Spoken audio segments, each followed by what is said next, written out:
Yo, what's up guys? Man, I am tired. I think I've been getting about 6 or 7 hours of sleep every day this week, which for me is not too much. A lot of people can function on 6 or maybe even 5 hours of sleep every night. I cannot. I am exhausted.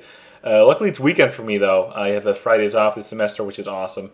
And yeah, good to go. So I got an RU match here against the guy from my stream last weekend.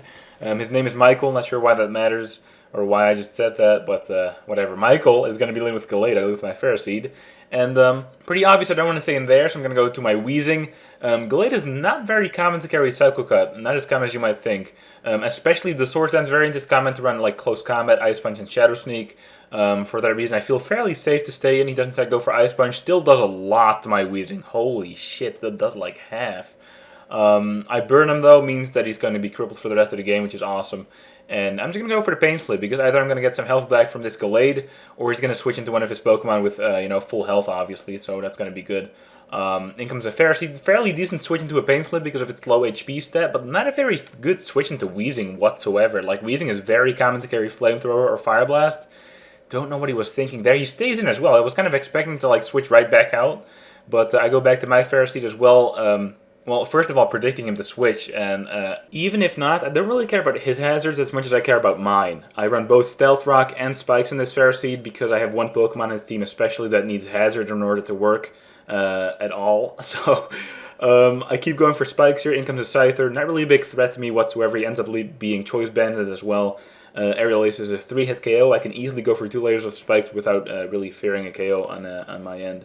And I'm just going to go switch out back to my Onix to take the Aerial Ace. Knowing he's banded, I can easily take that. Onix is not a very common Pokemon. You might even call it ONIXPECTED. But it's awesome. I always loved Onix. Like, it looks so fucking cool, but it sucks. It sucks so bad. It has base 45 attack, which is useless. Even in-game, I never even got to use Onix whatsoever because it's just so bad. But I found a way to make it work, I suppose. I'm going to go for his Dragon Tail. In comes his Scyther again after he switched in Crocodile. That means he's going to be dying from hazards upon switching back in later. The Scyther, that is. So he's not going to want to switch for now. I'm going to go for the rest to take the Brick Break with ease. That is max HP. No defense EVs in this Onix, by the way. I'm running Eviolite. And after seeing rest, you might already know what this is going to be. If you saw one of my most recent videos where I use my dual phasing Salamence, you know exactly what I'm talking about. Because this thing... surprisingly, actually has a good speed stat. Onix has a base 70 speed stat, which is, I believe, that goes up to like 262, which is pretty high. Especially in NU. This is RU, but in NU, definitely, that's pretty fast. And the great thing about NU as well is that there's like no spinners, no good ones anyway. Like the best ones are like Torkoal and I believe Armaldo is NU as well, which is both are Stealth Rock weak, so that's stupid. But there's basically no good spinners in NU. And it's fairly easy to pull this off. In this scenario, though, a lot of his Pokemon are faster. The point of this set is to outspeed your opponent and then go for the Sleep Talk and get a phasing move and not even allow them to move before phasing them out 66.6% of the time because you have a 33.3% chance of Sleep Talking a rest. But yeah, but like I said, right now I'm not even able to outspeed them at all. Which is really not a big deal, though, because most of his attackers end up being physical. His Gallade is burned. That's one of the biggest threats right now.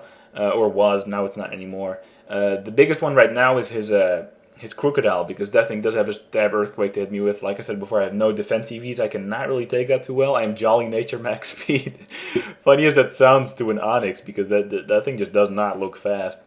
But the Mandibuzz I can outspeed for one. Sleep Talk Roar, he cannot move for that turn, which is awesome. I love that idea. It's such a dick thing to do, though. I'm such a dick for doing that in the first place. But in comes Crocodile. I do not want to stay in to take an Earthquake, so I'm going to go back to Weezing. He predicts that, though. I at first thought he wasn't really in the position to predict anything, because he was definitely down. But then looking at he looks Scarfed. And I'm thinking, if he is Scarfed, then why would he Earthquake, knowing if Weezing comes in, he cannot even move. And if he switches back out and then back in, he's going to die from hazards anyway. So there was no reason for him to not go for Crunch there. I guess that made sense.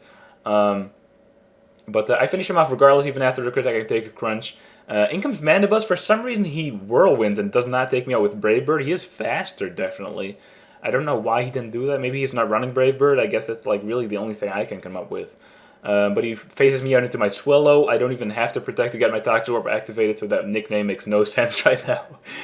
But Facade is easily going to take him out. I believe he's going to go into his Evire next, which is weird. I mean, he has a Fair Seed. Why not switch that in?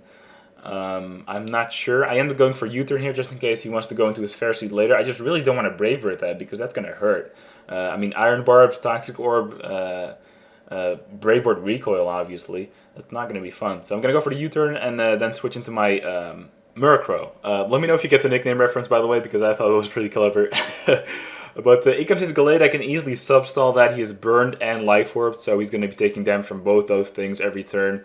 And I can just substitute and just sit here all day doing that. So I believe on the next turn as well, he switches back to his Fair Seed because he realizes this is going to take forever. Well, it might in his eyes, like it's only like 2 or 3 turns or something. So I don't really know. Whatever. I sub on the switch to Fair Seed. I can easily shut that down with Taunt, though. I'm running Taunt, Substitute, Toxic, and Roost. It's not, the mean looks that Elo's been running, but this thing is pretty cool as well. I really like it. But I assume I'm going to be shutting this thing down with Taunt, but he ends up running Gyro Ball. Now, Fair Seed has a really low attack stat, and I run max defense, max HP, and that still breaks my sub. Now, what I should be doing, and what you should be doing as well if you're running Murkrow without Nightshade, that is, with 4 moves that are not attacking moves, you should be running a speed-hindering nature so that Gyro Ball will be doing less damage and will probably not be breaking your sub anytime soon. Because there's no point in not doing that. Anyway, I'm gonna go back to Weezing because Murkrow cannot touch this Fair Seed at all. And is it me or is this Gyro Ball doing a lot of damage to my Weezing? Like, is he running attack EVs or something? Like, someone calc that. Like, what the fuck? That is not normal damage. I'm pretty sure. Anyway, I finish him off with T-Bolt because I don't know why. Just to be stupid and no, I don't know, I knew it would kill, so. And it's going to do the same to Gallade regardless. So, Gallade comes in now, he is burned, and funny as it is, this Ice Punch is not going to kill me.